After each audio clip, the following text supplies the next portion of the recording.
할렐루야. 여러분 새해가 밝았습니다. 마음이 어떠십니까? 새해에 어떤 계획을 세우셨습니까? 여러분이 소원하는 바가 주님의 뜻 안에서 선하게 이루어지기를 주님의 이름으로 축복합니다.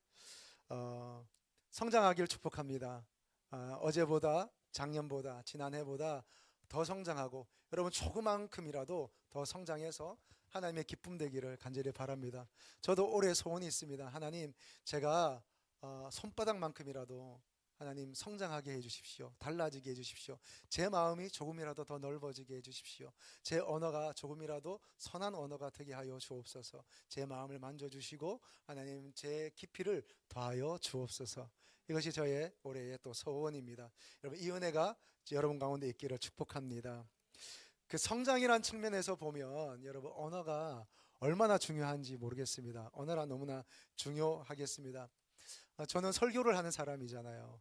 그러니까 제가 때로는 은혜를 끼치기도 하고 때로는 상처를 주기도 하는데 그 모든 것이 말로 되는 것 아니겠습니까?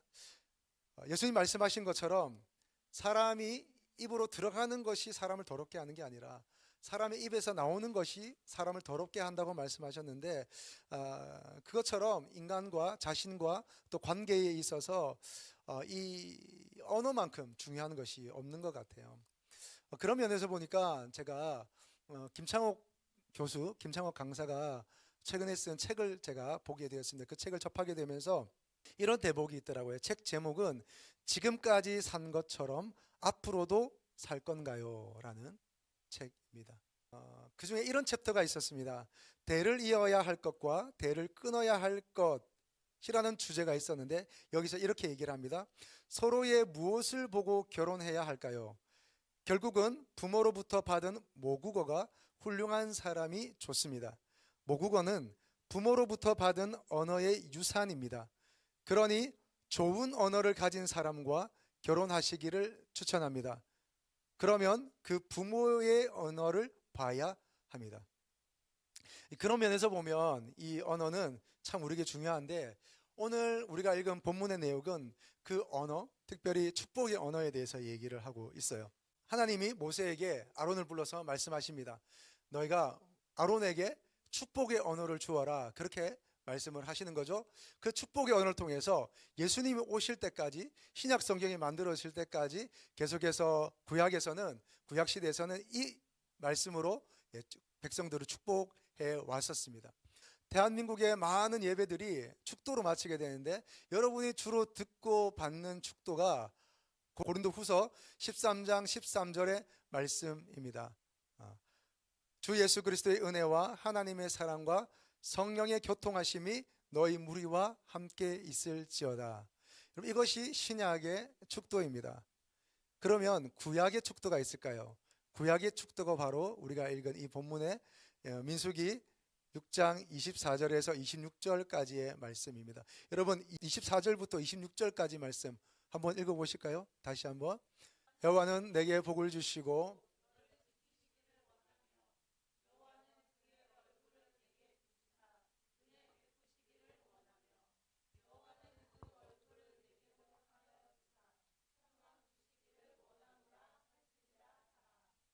아멘. 여러분, 오늘 특별히 축복의 언어를 추천드립니다. 나를 축복하고 우리 가정을 축복하고 또 이웃과 타인을 축복하고 나라를 축복하고 민족을 축복하고 나아가 세계 열방을 축복하는 언어가 새로워지길 바랍니다. 그런 축복하는 사람이 되기를 저도 축복합니다. 여러분, 어떻게 축복할 수 있을까요? 첫 번째는 하나님이 복을 주시고 지키시기를 원한다고 말씀하십시오. 하나님이 복을 주시고 당신을, 우리 자녀를 지키시기를 원한다, 또 나를 지키시기를 원한다라고 말씀을 하십시오. 여러분, 여러 번 말씀드렸지만 복을 받는 기본 요건들이 있습니다. 복은 어떻게 받을까요? 내가 열심히 살고 잘 살면 복을 받을 수 있을까요? 여러분, 그렇게 복을 받을 수 있다면 노력한 만큼 복을 받겠지요. 그러나 하나님이 주신 복은 그렇게 받는 복이 아닙니다. 어떻게 복을 받을 수 있을까요? 제가 오늘 복 받는 비결 다시 한번 말씀을 드리겠습니다. 복을 받기 위해서는 첫 번째, 복의 근원이신 하나님을 경외해야 합니다. 하나님을 경외하는 자에게 치료의 광선을 발하여 주시고 하나님을 경외하는 자에게 하나님이 지혜와 지식을 더하여 주시는 것입니다. 자, 그리고 두 번째는요, 그 하나님께 심겨져 있어야 돼요. 하나님께 심겨져 있어야지. 그래야지 열매를 맺고 그 잎사귀가 마르지 않고 풍성합니다. 할렐루야. 여러분, 그 심겨져 있기를 바랍니다. 세 번째는요, 복된 사람이 되어야 돼요. 복된 사람. 성품이 새로워져야 되고, 언어가 달라야 하고, 그리고 습관이 달라야 합니다. 그럼 복된 사람이 되시길 바랍니다. 또 하나는 복된 길로 가야 합니다. 복된 길로. 복된 길로 가야지. 다른 사람과 똑같은 길로 가고 똑같이 거짓말하고 똑같은 행동을 하면서 내가 하나님의 복을 받길 원한다? 아니요, 하나님은 너 그릇부터 준비해라, 그렇게 말씀하시는 거죠. 여러분, 복의 근원이신 하나님을 경외하고 그 하나님께 심겨져 있고, 그리고 복된 사람이 되고, 그리고 복된 길로 가시기를 바랍니다. 오늘 성경이 말하는 이 복, 하나님이 너에게 복 주시기를 원한다 할 때의 이 복은 히브리어로 바라크인데, 이 바라크는 두 가지 의미가 있습니다. 첫 번째는 이 세상 가운데 주시는 하나님의 실제적인 복이에요. 여러분, 구약의 복이 있고요, 신약의 복이 있습니다. 여러분, 구약에서 주로 말할 때 그 복은 뭐냐면 우리에게 나타나는 현실적인 복들입니다.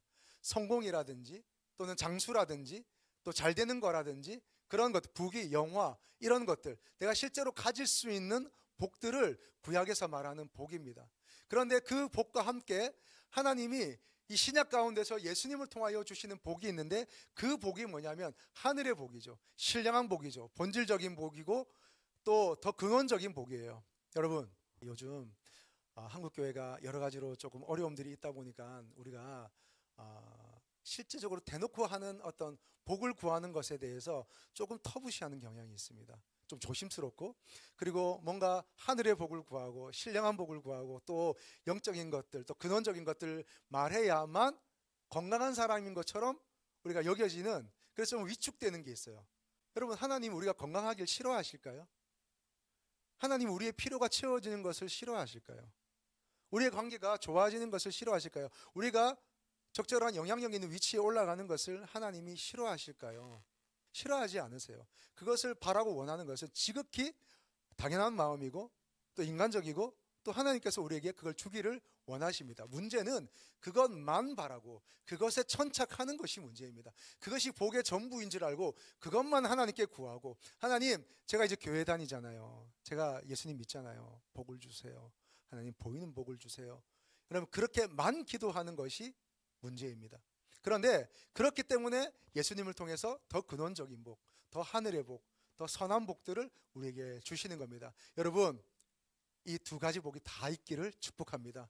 하늘의 복, 신령한 복이 있을 뿐만 아니라 이 땅의 현실적인 복들이 있기를 바랍니다. 여러분, 진짜 신령한 복을 구하는 사람은 이 현실적인 복이 왔을 때에 그것을 여러분 제어할 줄 알아요.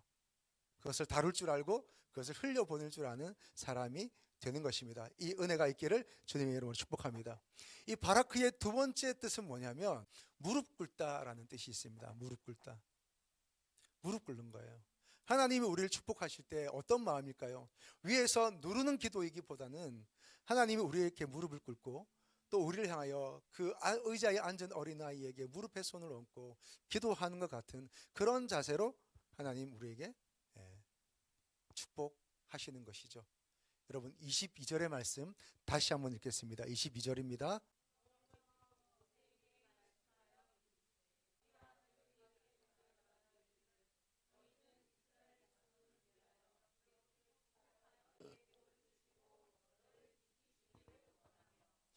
여러분, 하나님이 우리에게 주시는 복 중에 가장 놀랍고 중요한 복은 뭘까요? 그것은 바로 지키시는 복입니다. 지키시는 복. 여러분, 하나님 복을 주셨어요. 그리고 하나님 우리에게 은혜를 주셨어요. 좋은 것들을, 선한 것들을, 필요한 것들을 채워주셨어요. 그런데 그게 지켜지지 않으면 어떻게 해요?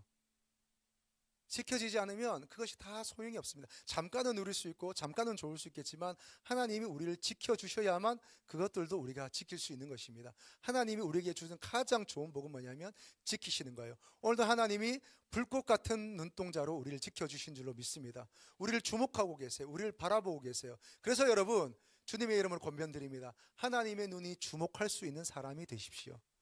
하나님이 나를 오늘 주목하고 나를 지킬 수 있는 그런 자가 될 때에 하나님이 오늘 우리를 지키세요. 우리를 보호하시고 우리와 함께하여 주십니다. 시편 121편 보면 이런 말씀들이 있습니다. 내가 산을 향하여 눈을 들리라. 나의 도움이 어디서 올까? 나의 도움은 천지를 지으신 여호와에게서로다. 여호와께서 너를 실족하지 아니하게 하시며 너를 지키시는 이가 졸지 아니하시리로다.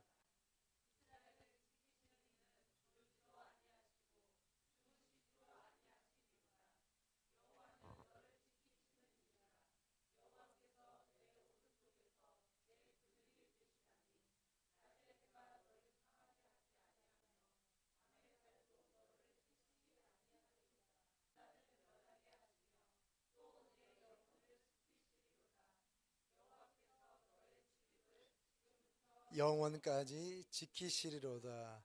아멘. 하나님 우리를 지키세요. 하나님 우리를 지키시겠다고 약속하셨습니다. 여러분 자신을 향해서 또 우리의 가정을 향해서 또 우리의 가족들을 향해서 또 우리 교회와 한국과 열방을 향해서 여러분 축복하십시오. 하나님 우리에게 복을 주시기를 원합니다. 하나님이 우리를 지키시기를 원합니다. 여러분 우리가 최선을 다해서 여러분 나라도 지키고 우리의 마음도 지키고 우리의 모든 것들을 지켜야 하겠습니다. 그러나 정말로는 하나님이 지켜주셔야 되는 거죠. 하나님이 저와 여러분 지켜주시기를 바랍니다. 아멘이시죠? 하나님은 너를 지키시는 자 너의 우편에 그늘 되시니 낮의 해와 밤의 달도 너를 해치 못하리. 다시 한번 하나님은 너를 지키시는 자 너의 우편에 그늘 되시니 낮의 해와 밤의 달도 너를 해치 못하리. 눈을 들어 산을 보아라. 너의 도움 어디서 오나. 천지 지으신 너를 만드신 여호와께로다. 아멘. 아멘. 하나님이 저와 여러분 지키시기를 바랍니다. 두 번째는 하나님이 그 얼굴을 비추셔서 은혜 베푸시기를 원한다고 말씀하십시오. 자, 여러분 스스로에게 한번 말해 보겠습니다. 하나님이 그 얼굴을 비추사 은혜 베푸시기를 원합니다. 같이 한번 하실까요? 시작. 하나님이 그 얼굴을 비추사 은혜 베푸시기를 원합니다. 여러분 은혜란 무엇입니까? 은혜란 받을 자격이 없는 자에게 주시는 하나님의 넓으신 호의입니다. 은혜란 무엇입니까? 하나님의 사랑으로 값없이 주시는 겁니다. 은혜란 무엇입니까? 내가 죄인임을 고백하고 나에게는 답도 없고 소망이 없다는 것을 인정할 때에 주시는 하나님의 생명의 문입니다. 은혜란 무엇입니까? 무능한 우리에게 하나님의 존재, 하나님의 성품, 하나님의 일하심을 보여주는 역사입니다. 은혜란 우리가 그것 없이는 살 수 없는 하나님의 신비입니다. 여러분 이 은혜가 있기를 바랍니다. 한 해를 어떻게 사시겠어요? 자기의 능력으로 사시겠어요? 아니면 위로부터 내려오는 능력으로 사시겠어요? 여러분 위로부터 내려오는 능력을 받고 살기를 바란다면 그 위로부터 내려오는 능력을 여러분 사모하십시오. 기도하십시오. 그리고 그것을 선포하십시오. 그렇게 할 때에 하나님의 놀라운 위로부터 내려오는 하나님의 은혜의 능력이 여러분 가운데 펼쳐질 것을 축복합니다. 여러분 그렇게 선포하며 기도하며 나아가는 것이죠. 여러분 은혜는 강물과 같아요. 강물이 흐르잖아요. 그죠? 강물이 흐르는데 우리 이렇게 생각할 수 있습니다. 하나님 은혜가 있다고 말하는데 그 은혜가 강물처럼 흐른다고 하는데 하나님 저에게는 그 강물이 아니라 시냇물도 없는 것 같아요. 도랑물도 없는 것 같아요. 하나님 저에게는 왜 그렇죠? 라고 질문을 해본다면 왜 그럴까요? 하나님의 강물이 없어서일까요? 아니면 하나님이 예전엔 계셨는데 지금은 어디 가고 안 계셔서 그 은혜의 강의 근원이 말라버렸기 때문에 그 은혜의 강이 없는 것일까요? 여러분 저는 이렇게 말씀드리겠습니다. 여러분 무언가가 막혔기 때문입니다. 무언가가. 제가 샤워를 하고 물을 내리다 보면 이 수채구멍에 뭐가 가득 막혀 있어요. 네. 저희 집에는 이제 여인이 2명 있거든요. 그 여인으로부터 계속해서 탈모 현상이 일어나고 있습니다. 그 머리카락은 어디서 나오는지 참 하나님의 놀라운 신비입니다. 빠지고 빠지고 또 빠지고 계속해서 빠져서 제 생각에는 한 일주일에 한 번 걷어내도 될 것 같은데 매일 아침마다 걷어내야 돼요. 이렇게 걷어내는 거죠. 근데 이제 걷어내지 않고 그냥 샤워를 하면 어떻게 될까요? 걷어내지 않고 그냥 목욕을 하면 어떻게 될까요? 깨끗하기 위해서 목욕을 해야 되는데 제 발에 그 오염된 물들이 차오르지 않겠습니까? 깨끗해지지 않는 거죠. 막히면 흘러가지 않습니다. 하나님의 은혜도 마찬가지입니다. 하나님의 은혜의 강물도 막히면 흘러가지 않습니다. 나아가서요, 여러분, 나와 나 자신의 관계도 막히면 나를 향한 사랑이 흘러가지 않고, 관계의 문이 막히면 여러분 그 관계 속에 하나님의 은혜와 사랑이 흘러가지 않습니다. 여러분, 이 막힌 것이 뚫어지기를 축복합니다. 예수님은 이 땅에 오셔서 그 몸으로 막힘 담을 하셨습니다. 그래서 우리 관계를 여셨고 하나님 관계를 여셨습니다. 여러분, 막힌 것이 뚫어지기를 주님의 이름으로 축복합니다. 여러분, 지난 목요일에 우리 교회에서 CCC 단체와 함께 협약식이 있었습니다. 저렇게 많은 청년들이 와서 꽉 차니까 너무 좋더라고요. 저 청년들과 함께 저희가 CCC와 이렇게 협약을 맺었습니다. 저희 교회가 저 단체를 후원하고 또 저 단체는 우리에게 어떤 사역과 많은 것들을 함께 공유하기로 그렇게 약속을 맺었습니다. 이렇게 서로 함께 복음의 일들을 나누며 하나님 나라를 이루어 가려고 하는 이 귀한 일들, 또 저희 교회 집사님들 또 사모가 이렇게 맛있는 음식을 만들어서 그들에게 제공했는데 너무 맛있게 먹더라고요. 또 준비하고 수고해 주신 모든 분들께 감사를 드립니다. 근데 저에게는 굉장히 의미 있는 일입니다. 저에게 의미 있는 것은 또 저와 우리 교회에 의미 있는 일이죠. 제가 처음에 개척을 준비하면서 사임하기 전에 1년 동안 땅밟기를 했습니다. 어디를 했냐면 이들이 와 있는 부천대학교 5개 대학에 제가 땅밟기를 했습니다. 유한대학교, 성공회대학교, 가톨릭대학교, 그리고 부천대학교, 서울신대, 그 5개 대학을 1년 동안 차를 타고 돌면서 계속해서 기도했습니다. 하나님, 이 대학을 축복합니다. 이 캠퍼스를 축복합니다. 하나님, 여기 있는 모든 선교단체를 축복합니다. 하나님, 제가 이 대학을 섬길 수 있게 해주십시오. 하나님, 제가 이 캠퍼스를 섬길 수 있게 해주십시오. 내가 젊은이들을 섬길 수 있게 해주십시오. 하나님, 저에게 허락하시는 우리 교회가 이 캠퍼스들을 섬길 수 있도록 하나님 열어주십시오. 길을 열어주십시오. 여러분, 그때 기도할 때 솔직히 제 마음은 어땠냐면 비전 충만한 마음이 아니었습니다. 그냥 갈망하는 마음이었고 사모하는 마음이었는데 여러분, 실오라기 하나 없었습니다. 손바닥만한 구름도 없었습니다. 그냥 간절한 소원이었고 바람이었습니다. 그냥 하나님 선포합니다. 이 대학은 하나님의 나라가 될지어다. 나는 이 대학을 섬기게 될 것이다. 나는 이 대학들과 함께 전도하게 될 것이다. 그냥 선포했습니다. 벌써 시간이 시작한 지 3년, 여러분, 제가 개척한 지 2년이 되었습니다. 그런데 이 2년 만에 이 기도 제목이 이루어졌습니다. 이 선포가 이루어졌습니다. 할렐루야. 하나님께서 이 은혜를 주셨습니다. 하나님의 은혜입니다. 하나님의 은혜. 다 하나님의 은혜죠. 말할 수 없는 하나님의 은혜입니다. 여러분, 우리의 삶이 그렇습니다. 지금은 내가 보이지 않지만, 지금은 보이는 것 없이 그냥 하나님 앞에 답답함으로 기도할 뿐이지만, 여러분, 하나님이 그 기도를 들으십니다.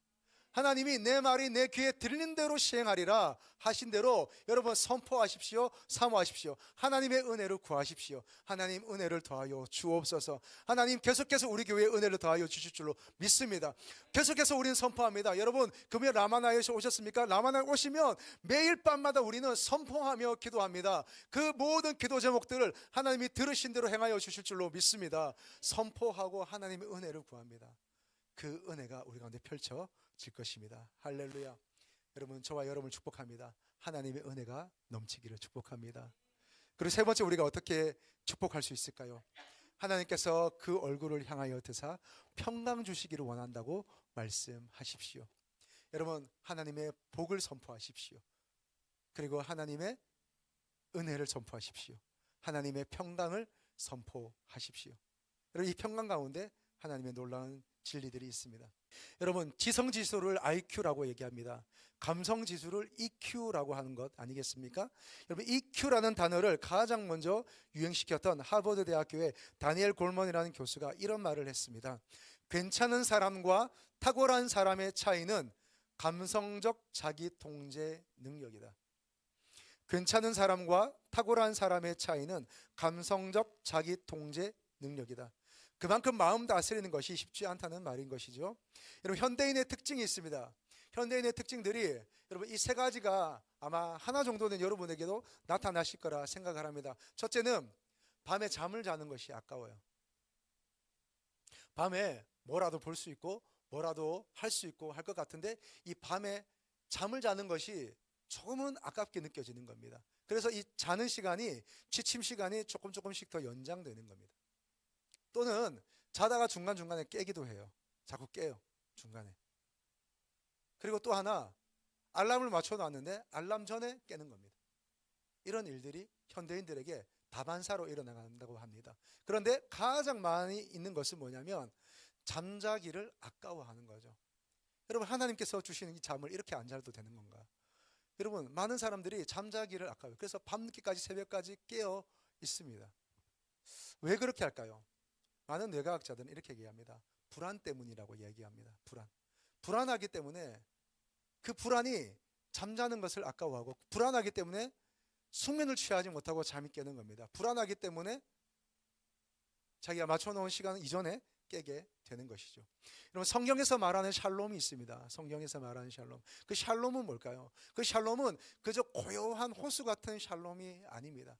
성경에서 말하는 샬롬이라는 것은 내 모든 환경과 어려움이 있을지라도 내 마음이 흔들리지 않는 상태를 샬롬이라고 얘기합니다. 그 샬롬이 사람과의 관계 속에서 평안으로, 평화로 흩어져 가고 흘러가는 것을 샬롬이라고 얘기합니다. 그 샬롬이 또 곳곳으로 흘러가 모든 세계 열방 가운데 흘러가는 것을 샬롬이라고 말을 하는 겁니다. 하나님의 은혜가, 하나님의 샬롬이 여러분에게 있기를 바랍니다. 샬롬이 있어야 되는 거예요. 샬롬이. 하나님의 평강이 있어야 되는 거죠. 여러분, 사람이 다른 것으로 어려워하면 안 된다니까요. 사람이 마음을 지키시기를 축복합니다. 여러분, 어떻게 평강을 얻을 수 있을까요? 여러분, 골로새서 3장 15절의 말씀 같이 보겠습니다.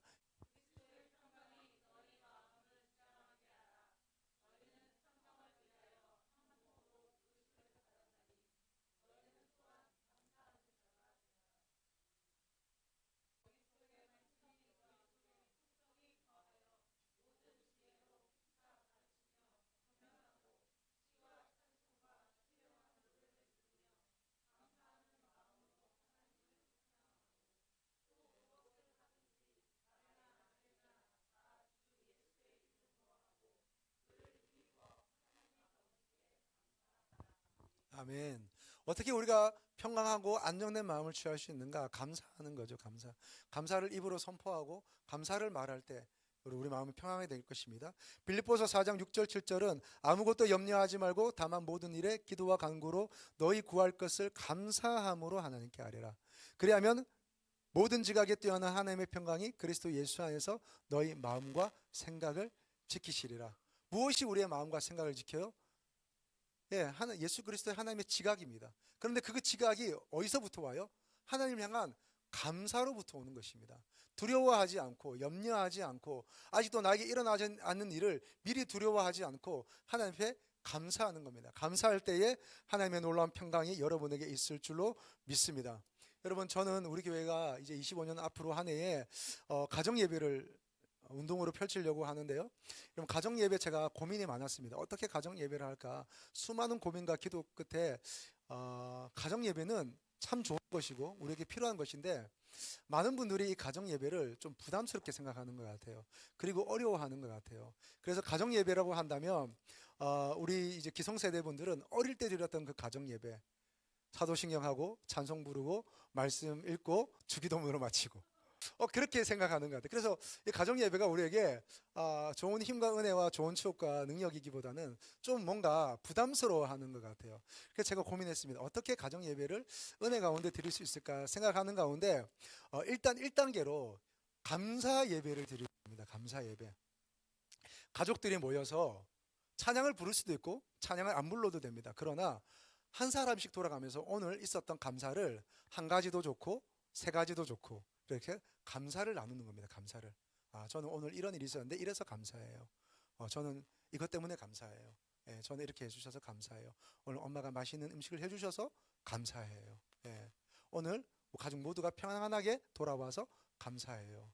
오늘 하나님이 저에게 이런 기도 제목을 들어주셔서 감사해요. 이렇게 감사를 하는 겁니다. 그렇게 가족끼리 감사하고 또 함께 누가 대표로 기도하든지 하고 기도하고 예배를 마치는 겁니다. 그렇게 1단계로서 감사 예배를 온 가족이 같이 드리는 거죠.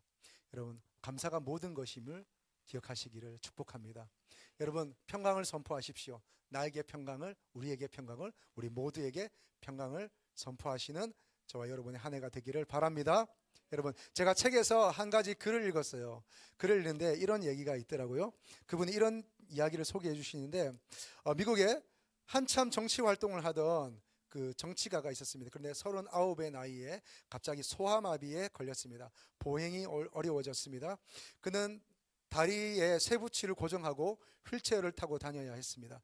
절망에 빠진 그가 방에서만 지내는 것을 아무 말 없이 지켜보던 그 아내가 하루는 비가 그치고 맑게 개인 그 바깥을 향해 남편의 휠체어를 끌고 정원으로 산책을 나갔습니다. 그러면서 이 아내가 이렇게 얘기했습니다. 비가 온 뒤에는 반드시 이렇게 맑은 날이 옵니다.